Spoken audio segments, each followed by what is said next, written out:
अनंत सिंह, जैसे आपने कहा कि जिस चीज़ की ज़रूरत होती है वो प्रकट हो जाती है, तो वैसे तो हमारा उससे कोई लेना देना नहीं है, लेकिन जैसे मैं देखता हूँ कि अभी मैं न्यूज़ में सुन रहा था कि जो इस्लाम के जैसे फॉलोअर्स हैं, जो इस्लाम में जैसे कुरान में जो भी चीज़ें लिखी गई हैं, तो वहाँ पे जो भी इस्लाम के फॉलोअर्स धर्म हैं उनमें ये अगर किसी भी अगर इस्लाम के या कुरान के ख़िलाफ़ अगर कोई चीज़ अगर आप बोली गई तो फिर उसमें पता नहीं मौत का भी मतलब कहते हैं कि सज़ा दी जाती है।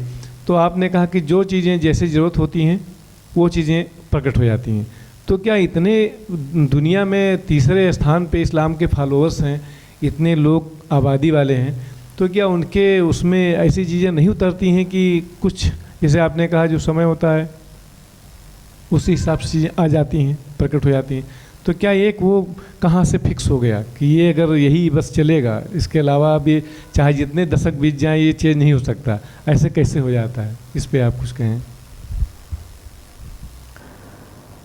आजकल का सिनेरियो एक्चुअल में ऐसा है कि इस्लाम और हिंदुइज्म और सब इसमें बड़ी मारामारी चल रही है, और हकीकत है न कोई किसी एक चीज़ के बारे में पूरा जानता है, न कोई दूसरी चीज़ के बारे में पूरा जानता है।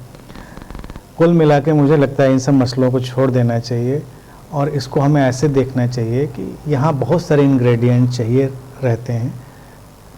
कोई भी ऐसी चीज़ तो हो नहीं सकती जिसको वो एग्जिस्टेंस या वो टोटलिटी नहीं चाहती, वो समग्रता नहीं चाहती, तो ये तो दिमाग से निकाल ही देना चाहिए कुछ ऐसा हो रहा है जो नहीं चाहिए।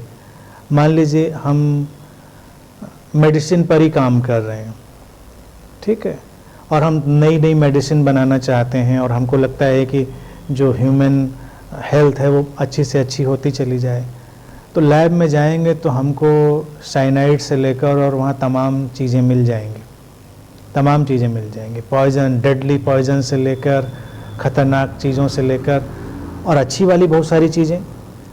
तो जिसको ज्ञान नहीं है, जो उस मैकेनिज़्म को नहीं जानता है, उसको बड़ी परेशानी होगी कि यहाँ से तो दवाई बनती है इंसान को बनाने की, यहीं पर आपने साइनाइड क्यों रख रखा है, यहीं पर पॉइजन क्यों रख रखा है, और उनको मिलाकर हम बनाते भी हैं, प्रोपोर्शन चाहिए होता है।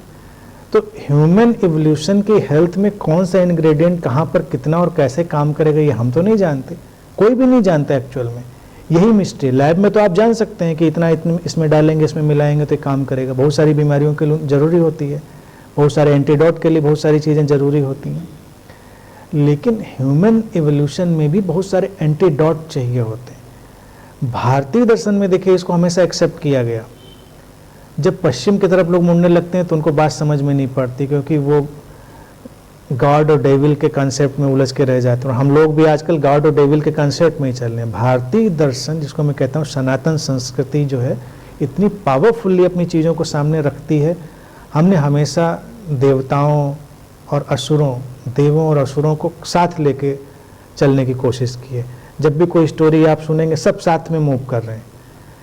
ऐसा नहीं कि कोई असुर कहीं होते हैं, देवता कहीं होते हैं, लेकिन वो बताना ये चाहते हैं कि positive, negative, black and white, और एक दूसरे से संघर्ष करने वाले विचार, संघर्ष करने वाली प्रक्रियाएं, वो सब चलती हैं, और उनके ही कॉम्बिनेशन से, उनके ही मंथन से कुछ नया निकलता रहता है। हमेशा नया निकलना तभी संभव होता है।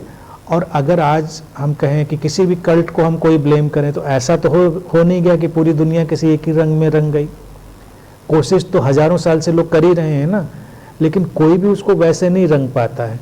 फिर कोई रंग नया आ जाता है, फिर कोई नया रंग चढ़ जाता है।